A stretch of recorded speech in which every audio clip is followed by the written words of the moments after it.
and I'm happy to report I don't really foresee any large adjustment entries for the fiscal year end.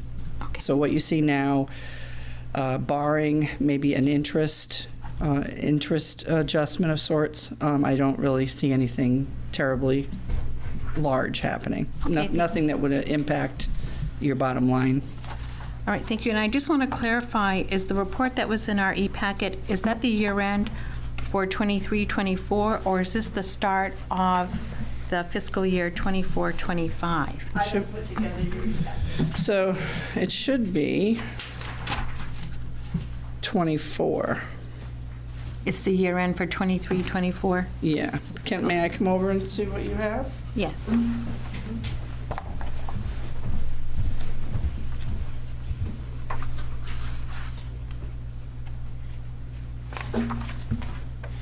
Hold on one second.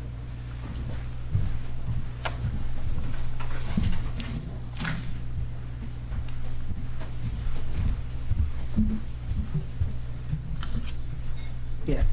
So you have the right one. Okay, thank you. Appreciate that. No problem. Okay. Right.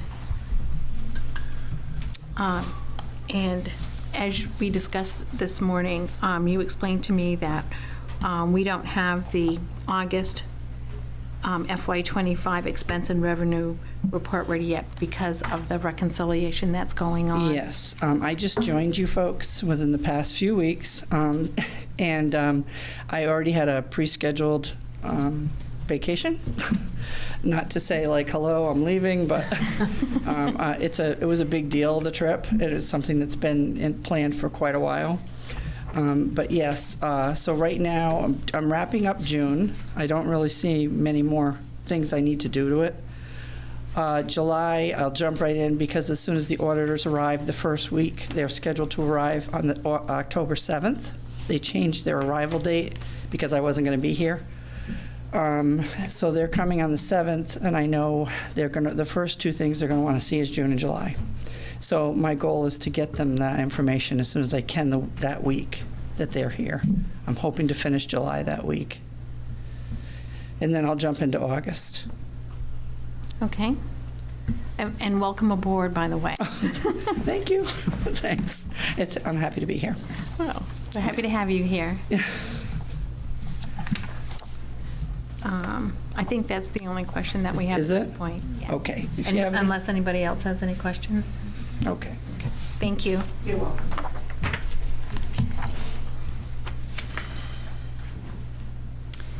Okay, next on our agenda is consideration of the purchasing policy for the town of Raymond that was adopted in 2018, and concurrent with that is the prior purchasing policy for the town.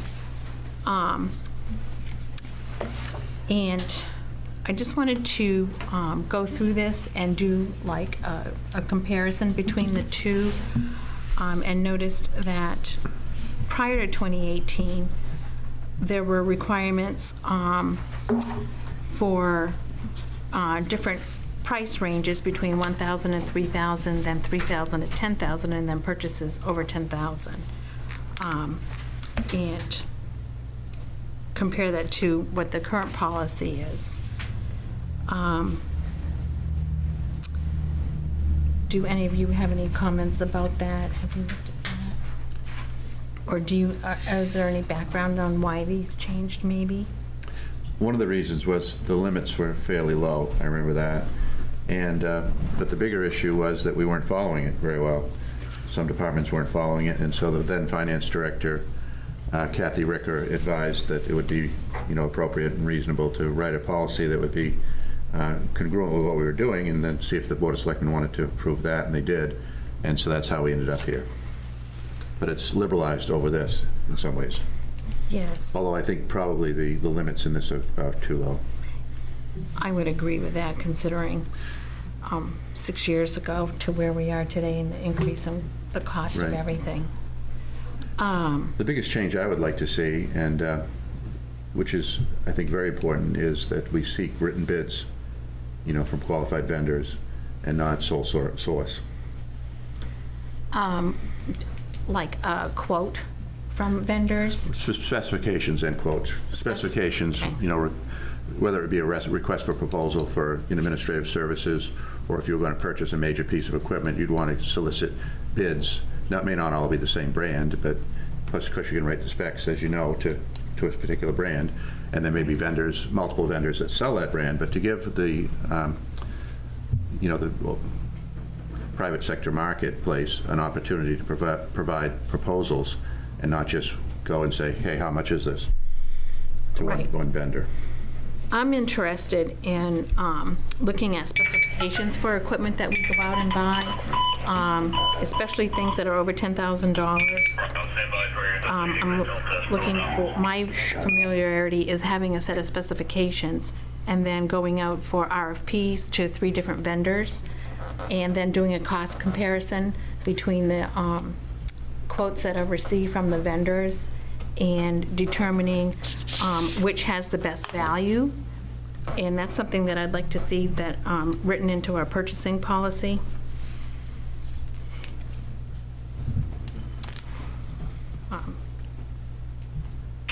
So I'm interested to know, like, what would be the next steps to revise this purchasing policy? I would suggest that we request policies from some of the neighboring communities to see how this stacks up. Okay. That'd be one place to start if you wanted, but that may be something that the staff would do, not us. I mean, they probably should gather those and analyze them if you think that's appropriate. And I do. in light of what this is now and what it was before, I'm not sure either one is what you want, but maybe, I don't know. I mean, I guess the first step would be to see what, you know, best practices are. Okay, so who would be the person on the staff that would do that? I have no idea. Okay. Sue? Yes. Can you advise us if we wanted to request the purchasing policies from our neighboring towns to look and see what they have for policies? Who would be the person that would do that? Well, first, your committee can recommend changes, but you can't change any policies. Only the select board can do that. Okay, so how do we know what we want to change if we don't have the policies from the other towns? Well, most of them do post them online. That's how we get them. Okay, so would that be the budget committee that would go get that online? If you want to research it, yes. No, I disagree with that. I think it's a staff function to gather data for the budget committee. You know, If the we're budget committee- requested budget of it, committee- I was asked, how can you get the data? I'm telling her Well, how I you get think the data. you're obfuscating a little bit. I think you know that you should provide the data, okay? So, Madam Chair, they do exist online, and that's where we get them. If you want the staff to look into that, I'll get a staff member to deal with that.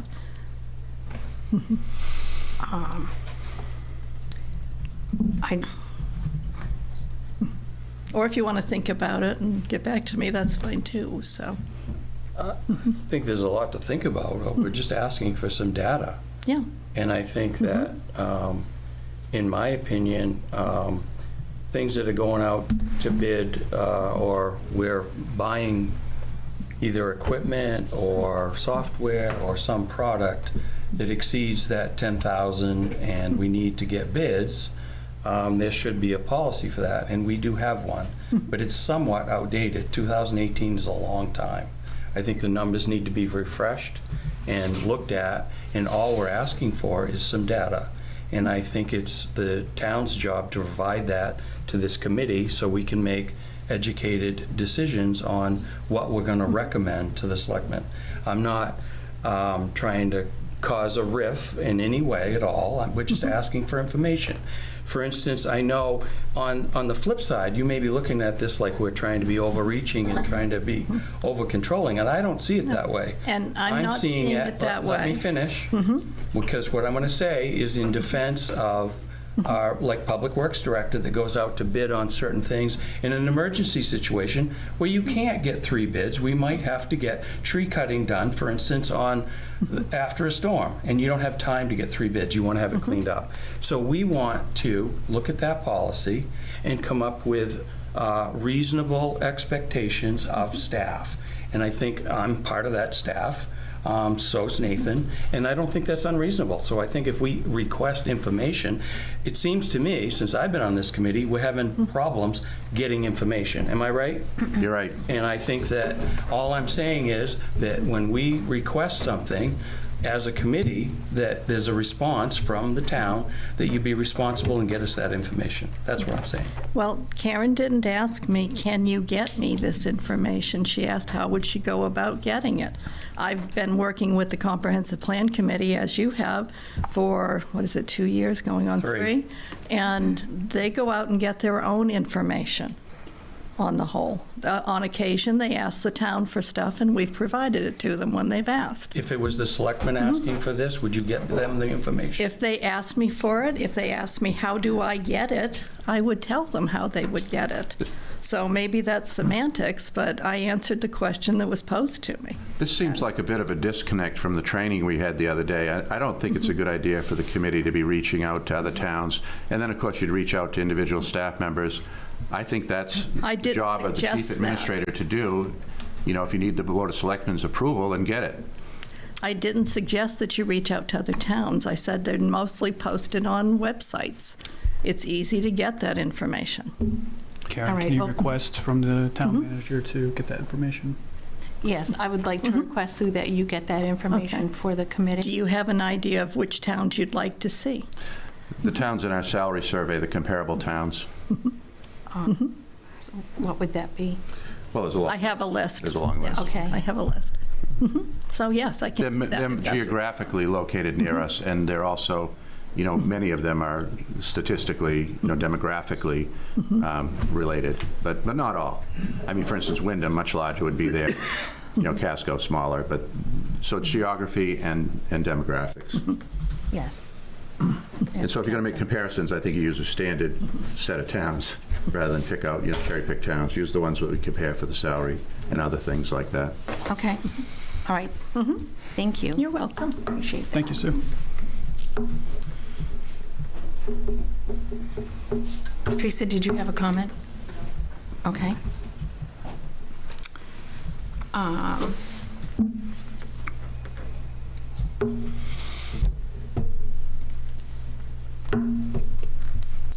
right.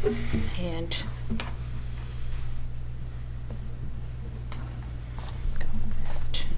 are there any other comments or questions about the purchasing policy? Okay. No, I think before we do any more discussion, we need that information. Yes, Once I we think have it would be very We can helpful. put it on the next agenda once we receive Right. the information. Right. Okay.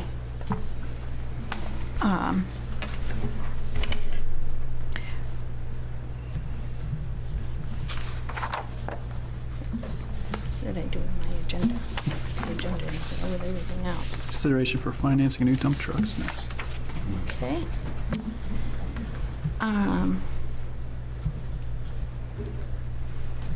Okay, next on our agenda is consideration of financing a new dump truck, an excavator. And this was brought up at the Select Board meeting on September 10. And there was quite a bit of discussion about it. And I just wanted to bring it to the attention of the members of the Budget Finance Committee that this had been an issue with the Select Board. And there was quite a bit of discussion about the CIP plan for the dump truck and excavator. And then the financing, exploring the options for the financing of a new dump truck and excavator. So I don't know if any of you missed that or if you're aware of it, but I wanted to bring it to everyone's attention. And with that, I went back and looked at the ordinance for the Budget and Finance Committee, and that under Section 5, Item B, we are specifically charged with to discuss with and make recommendations to the Select Board on proposals for specific expenditures, and to study and make recommendations on the general financial position, policies, and practices of the town and its departments. So that's kind of like what's driving me with the policy, the purchasing policy, and why I put this on here. And I would ask Nate, is there anything that you'd like to add to this? Nothing really. We're not going to, going forward, we were able to negotiate with the low bidder on the truck. It's going to be a single purchase in the fall, about a year from now. So we'll be all set financially. And I discussed it during the February 28th meeting when I asked for the money, that we probably were going to have to finance it. The excavator we're going to push off until spring. We're late enough in the season now, so it doesn't really matter to buy it now or in the spring. Kind of open interest rates go down, but that'll be in this coming budget. Okay, so you had quotes and you've made a decision? I did, we jumped on the state bid for the truck. We've done 2 already with the state. They allow us to jump on their bid package. And the equipment, we only have 2 vendors, HP Fairfield and Viking Surveys equipment over in Auburn. And they're both low bid, low price. What's low bid? The truck was $141,000 and the equipment was $112,000. So you bid the chassis separately from the truck, as you would? Yep. And so you have a bid summary sheet for the trucks that you looked at? And you have a bid summary sheet for the 2 vendors, Viking and HP Fairfield, for the equipment, correct? Well, the truck is state bid. We grabbed their state bid like we did on the last two trucks done. On the 19 and the 21, those were both state. Can you provide a copy of the state bid specifications, I can and we can ask take a look at for it. that? It'd probably be just easy to give you the bids, the spec sheet on the trucks we have, because Right, but I want to see the state bid documents. never got them. I just get them from the international dealership. International got the bid for the last Right, well, 5 years. the state would have sent out I a understand. competitive bid I understand. and would have selected a vendor. You're saying a truck vendor, so I just want to see the state documents, how they I'd went have to call about the state doing and get that and selecting a vendor. I'd have to call the state and get them. I'd have to call the state. I don't have those. Okay? I can call them, see if they'll give them up. I don't know if they will. They're public documents. Okay, I'll call them up too, get them. Thank you. So just to add to that, we were just talking about policy over 10,000. These are over 10,000, correct? Yeah, 141,000. So you were 260. supposed to get 3 bids. I got 3 quotes. So would it be got difficult 4, actually. for us to, we're coming into this, it's something you're going to purchase next year, correct? The truck's going to be probably purchased the end of this month. It'll be So- signed, the contract will be signed the end of the month. Was that in your budget Yes. to spend $600,000? No. Well, what- 300, it's 264,000. And I thought it was almost 6 for the combination of the It was. excavator and the truck.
Good evening. Tonight is December 4th of 2024, and welcome to the Comprehensive Plan Committee meeting.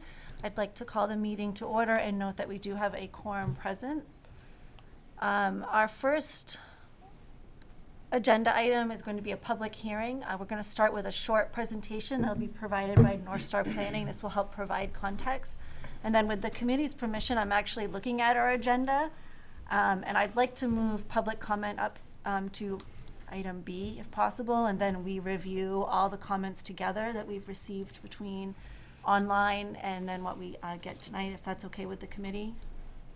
Yes. Okay, I'll take that as a yes. Sean, I think you're joining us remotely, is that correct? Yes. Okay. Yeah. So try to keep an eye out for you. Madam Chair, I'd move that we open the public hearing. Okay, yeah, do I have a Second. second? Second? All in favor? Okay, all in favor? All right, Ben, I'll hand it over to you for a presentation. Great, thank you. I'll keep this pretty brief and targeted, and I'll see if I can figure out how to share this successfully again.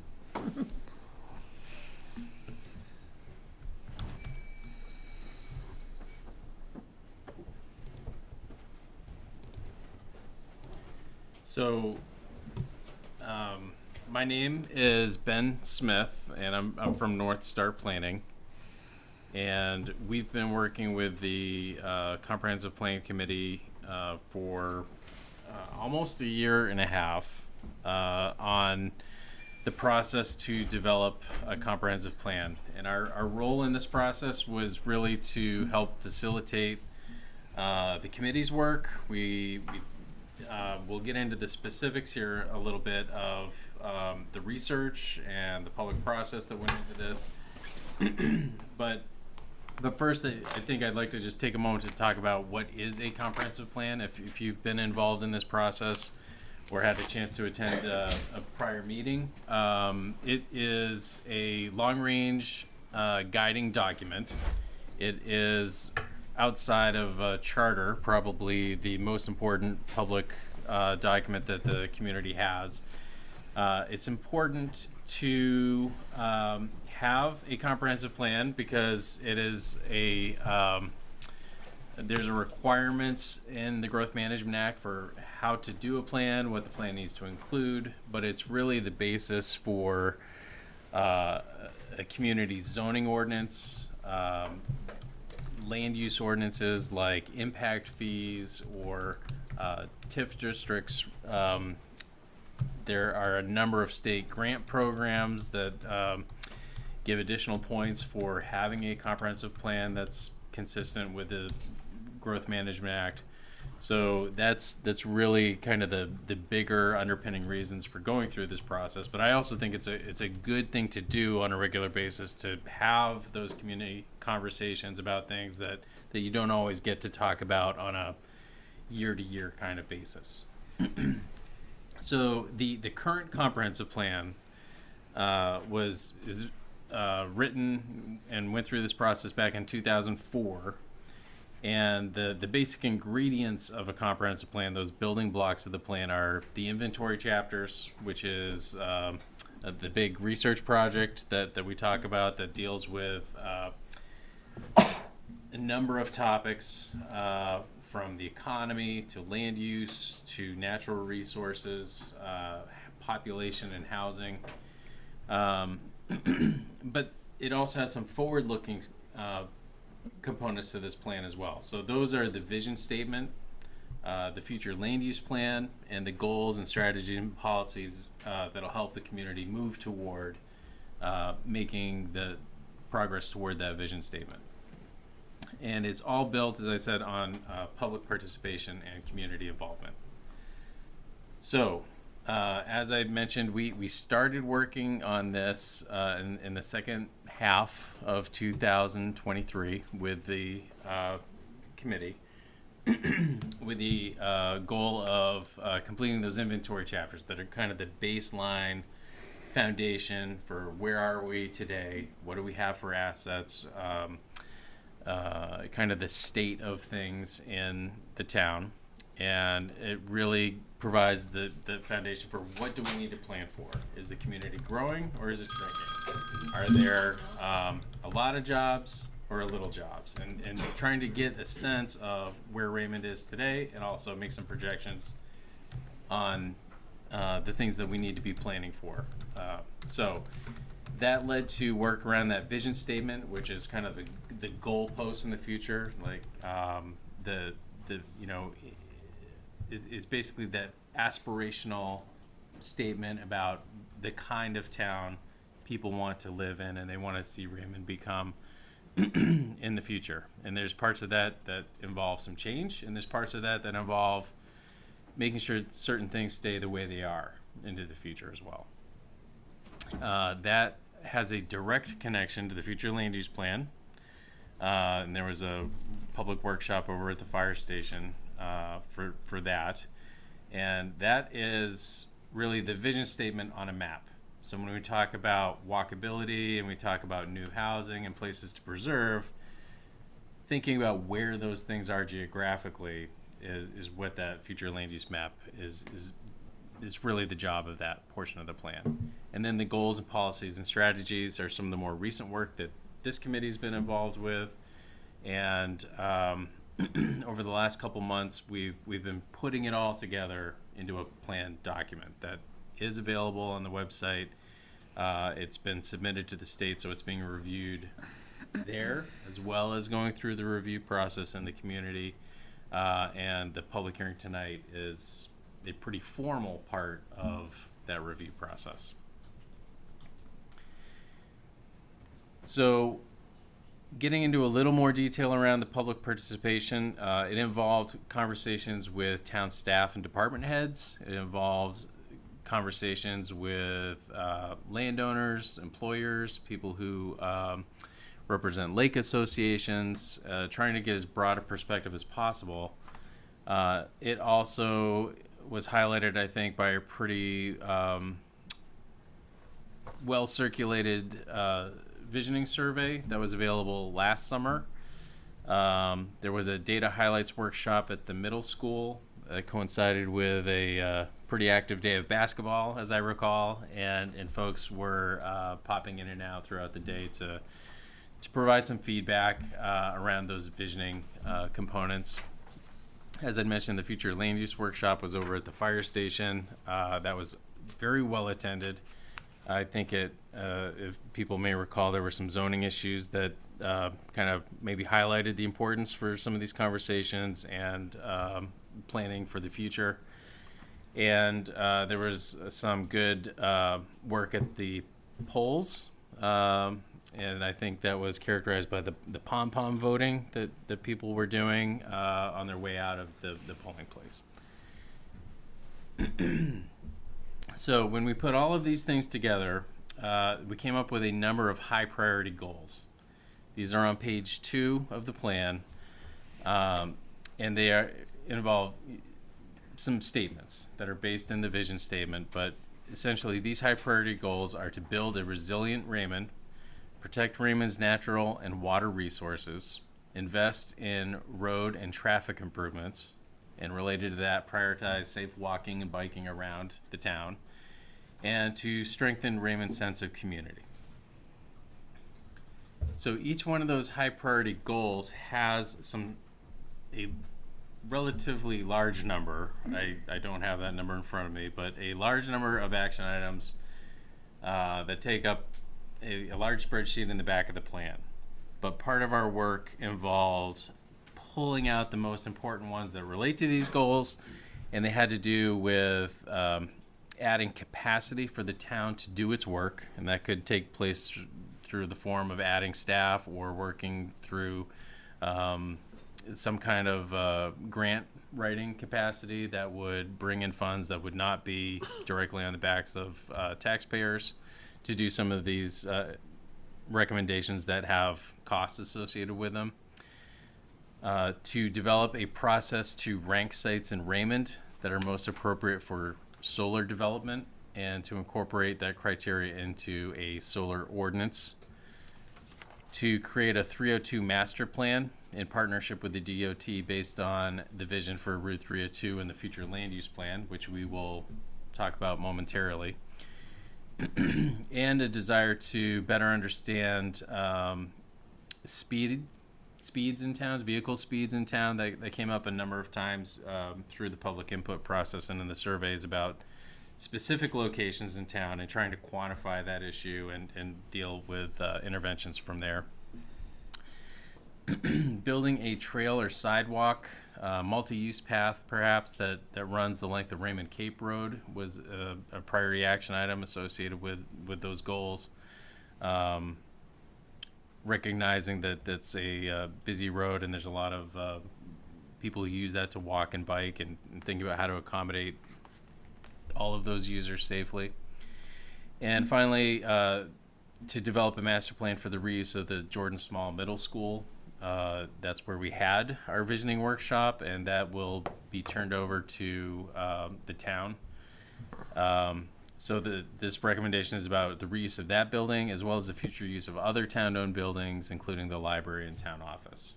So those are the highest priority action items. There's a number of strategies and policies throughout the document, and like I said, there's a big long list, but these are the highlights associated with those highest priority goals.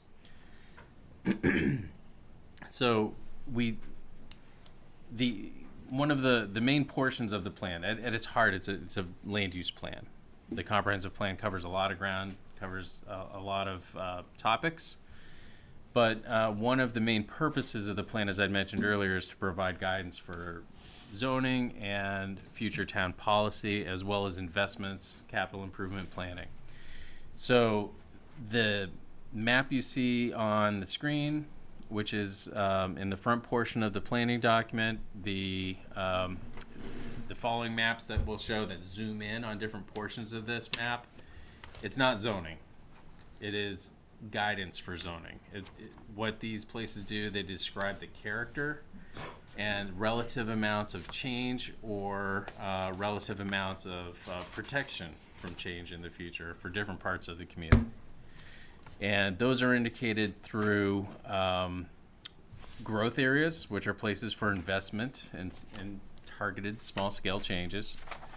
They are transition areas where you might not focus investment the way you would in a growth area, but there is activity and business in those places today. And then rural areas are places to protect from the impacts of development. And in Raymond, not every community has these kinds of places, but we also indicated critical rural areas, which should be receiving the highest level of protection from development. If those are the darkest green areas on the planet. We'll zoom in so you can see some of these things better. But the idea here is that within rural, and especially critical rural, those are the places where you may focus conservation efforts, think about zoning to minimize the impact of development on natural systems and resources. And the flip side of that is growth areas where generally there's already development today, but what kind of improvements and investments can you make to improve the quality of life and facilitate economic development where that's appropriate. So zooming in on this map, hopefully you can see some of these things a little better. There's a few types of growth areas indicated on the map. And the first one here is the Route 302 growth area. This is generally impacting, showing over the parcels that front on Route 302 from the town line with Wyndham north to about Main Street. And it is not very deep. You'll see there's a rural area between this growth area and the lake, and a critical rural area on the lakeshore itself. So talking about this growth area, this is what a lot of people think of when they think of commercial activity in Raymond today. It's where a number of businesses and restaurants are, and this is the place that the community input and conversations we've had have really said this should be a place that could be improved with traffic safety improvements in particular, but also bike lanes, sidewalks, and some streetscaping, landscaping improvements that would make this a more pleasant place to pass through, but also to spend time, to stop and have the ability to get around, park your car, and move around the area without driving from development to development. Those sidewalk connections and off-road trails would connect to the parks, to the beach, and to Raymond Village, which is the more traditional downtown. It's mostly residential today, but thinking about how to make those connections and being able to move between these areas without getting on 302 for every single trip is an important consideration in the plan. This is an area that's also envisioned for continued commercial development. And the feedback we heard was that it's not necessarily going to be envisioned or incentivized for national chains or larger box stores, but this is the place where there should be some opportunity for smaller, more local businesses, smaller chains, regional chains.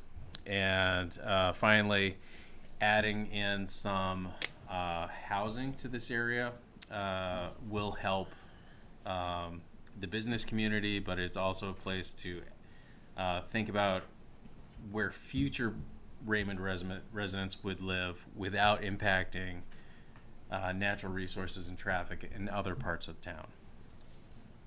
So during the public hearing, I would be happy to come back to any of these slides, but skipping through to some of these other areas and just kind of working our way through. The second area that we've identified is village growth. So 302 growth is more on the 302 road again.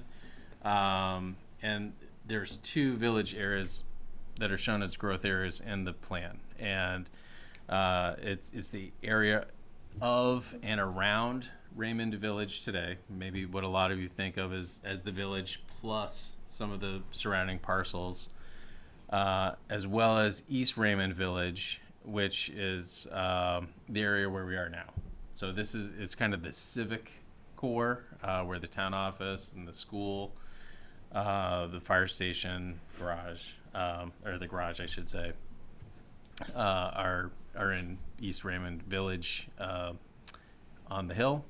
And the idea here is to preserve that village character, to enhance that village character with safe walking and biking, as well as places to gather,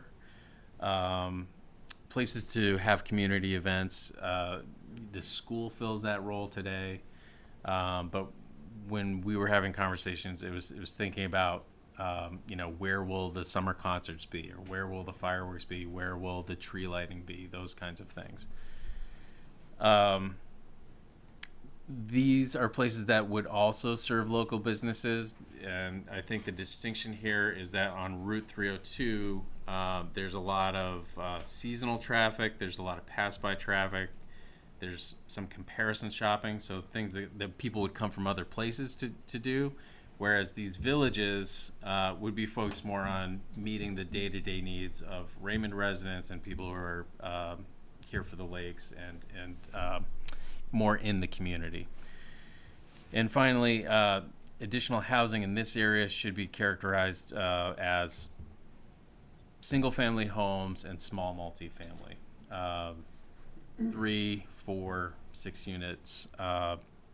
Generally, I believe the comp plan talks about 2-story buildings. It's not multifamily the way it's described on Route 302, which could be larger buildings. There is a transition area, the telecommunications transition area. This is existing industrial land. There is it's on Route 121, which is Meadow Road. It says here there's a TIF district, which is tax increment financing, so that it's been subject to commercial development. And the idea here is that it should continue to be used for commercial development, as opposed to office space, or in addition to potentially office space or light manufacturing in the future. As a transition area, it would not be envisioned to have the same level of investment or infrastructure that you would expect to see in a growth area, but it is really a recognition that this is not a rural area. There is development. It's used for commercial purposes, and it should continue to be used that way in the future.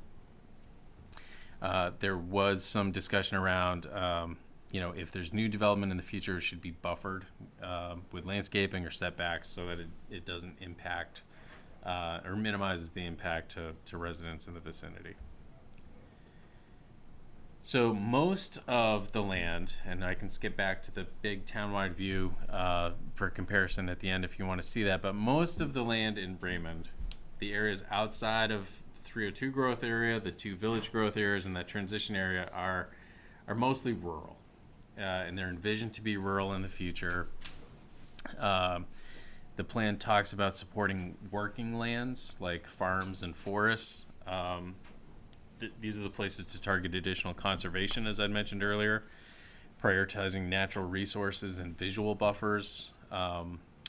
Development in this area will continue to be, as envisioned in this plan, characterized by single-family homes, maybe some duplexes and small multifamily, but this development, if subdivisions continue to happen here, they should be open space subdivisions to protect rural functions and rural character in this area. And then there's a couple places marked on the map called rural crossroads, and there's one in North Raymond, and there's one down by Raymond Neck, and we can flip back to map.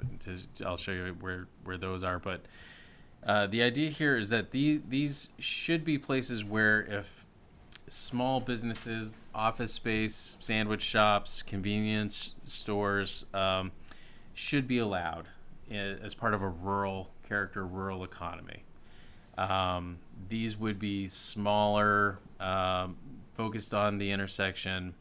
And there are Raymond Cape Road, Hawthorne Road, and North Raymond Road in Ledge Hill. Traditional crossroad developments.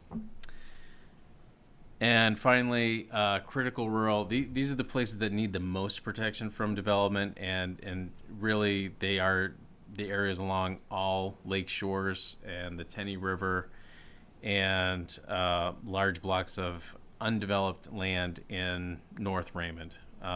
There is conservation areas, conservation land in those places today.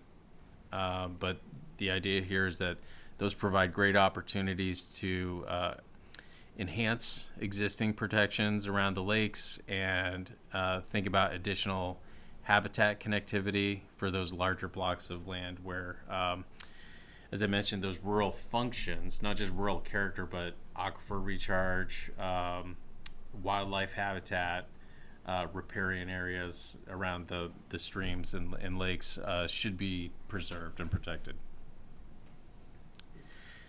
So in order to start making progress and help make these things happen, to see some change where you want change to happen and where you minimize change where you don't want that to happen, there's a number of actions and recommendations in the plan. And each one of those has a timeline and a responsible party. One of them is to establish a comprehensive plan implementation committee that could take on the work of not only the work to implement, but kind of shepherd implementation, because it's not up to one group in town to make this happen. There are recommendations that our town staff, there's recommendations that involve working with the land trust and the lake associations. Elected officials need to make certain actions. The planning board has to make certain actions. So this group felt, and it's very common to see in other communities, some kind of implementation committee kind of herding all of those efforts and making sure everyone's pulling in the same direction. And experience shows you won't make even progress year after year on all of the goals, but if you make progress here, the next year you make progress in a different place, you can kind of eventually, over the longer term, see good progress across the board, hopefully. So the implementation plan also includes kind of this toolkit of grant and funding opportunities to kind of give the town a head start on places to look for appropriate resources that would kind of sync up with some of the things that are in the plan recommendations. And there's a recommendation for some annual reporting to kind of give the community at large a sense of how we're doing. We said all of these things were important in the plan, and we have a bunch of homework to do and recommendations to carry out. How are we doing? And kind of keeping an eye on that over time. So finally here, in the last few months, what we've done is submit a revised draft to the committee. There's been a public comment period, and I know a number of people have submitted comments already through the website. We've submitted the plan to the state for them to begin their review process. That was last month. Tonight is the public hearing. And looking forward, what we expect is to hear back from the state regarding consistency with the statutory elements of what is in a comp plan next month. And we'll be making a final round of edits and updates to the plan based on that review, as well as the review locally. So the comments we heard through the website, hopefully today we'll hear some good comments, constructive comments that we can incorporate and update the final plan document that would go to the select board to put on a spring town meeting warrant. So that work through the select board we anticipate would happen in March or so, in order to make it on for a June town meeting, where the whole town would have an opportunity to vote on the plan as a whole. So I am happy to leave the slides up, or we can refer to them as we go. But I think this is an opportunity for the committee, and certainly for us to hear from the public, kind of review some of the public comments we've already had. And this is a public hearing, so we're looking forward to hearing comments. Thanks. Thank you, Ben. I would, before we completely start with this, I would like to ask just a clarification.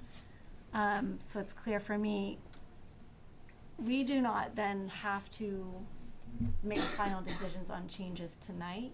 Is that what you're saying? Like, the main goal is to take public input and gather all of that, and then that doesn't mean tonight as a committee we need to make those.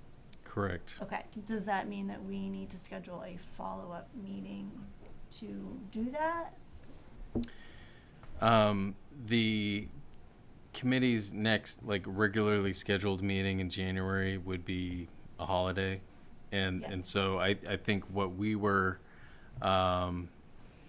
hoping to do is either get some direction from the committee tonight that we could make these changes over January and February timeframe, and submit that updated plan to the town in February. If this committee, it's certainly at your discretion if you want to meet again to review an updated plan before it goes to the select board. I just wanted to be clear. Peter and I had sort of discussed this earlier when we were looking at our timeline, that we thought that tonight was the night where we had to sort of make our final suggestions to you to make changes. Yeah, we'll be looking for some good direction from this committee, but it's up to you if this is the very last chance to go through this before it goes to the select board. Right. So there's certainly, I think what I'm trying to show on this slide is that there's more process at the select board level, and through the town meeting vote is the current plan to have this before it becomes an official policy document. Okay, thank you for that clarification. That's very helpful. Madam Chair, I'd like to make just a housekeeping recommendation, and that's that as with all public hearings, the expectation would be that all questions or comments would be directed to the chair, and that there be no back and forth. Otherwise, the chair certainly has the right to call upon North Star or any of the committee members to fill in, just to be able to expedite things and move things along. Yes, and along those same lines, I would please ask that you introduce yourself and state your address or at least neighborhood. Yes, stand at the podium, and then also please try maybe to be 3 minutes in your comments. I know that's often difficult, and I would like to switch between those who are in person tonight and those who are online. And Sue, I was wondering if you could help with that by telling me sort of who's in line. So with that, whoever would like to go first here, please feel free to step up to the podium. Go ahead.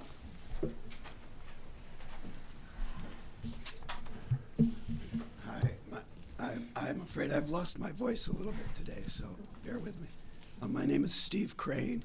I own a camp on Raymond Pond, and I'm also a member of the board of the Raymond Waterways Protective Association. In fact, I'm the environmental officer of RWPA, and I want to focus on the sections of the draft plan that address Raymond's water resources. I feel that the final plan needs to do more to acknowledge and support the critical work that's being done by local volunteers, especially through their lake associations, to monitor the health of our lakes. This work includes our invasive plant patrols, who search for invasive species in our lakes and ponds that are currently free of such infestations.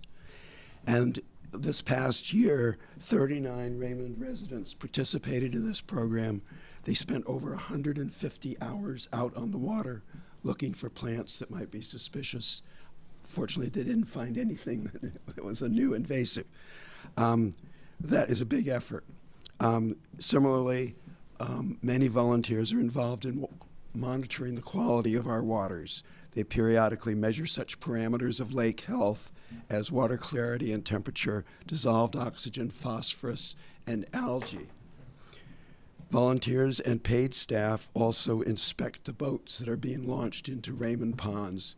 This past year, over 3,000 inspections were carried out on the 4 Raymond public boat launches to prevent the spread of invasive plants and animals that may be coming in from other parts of the state or other states or other countries.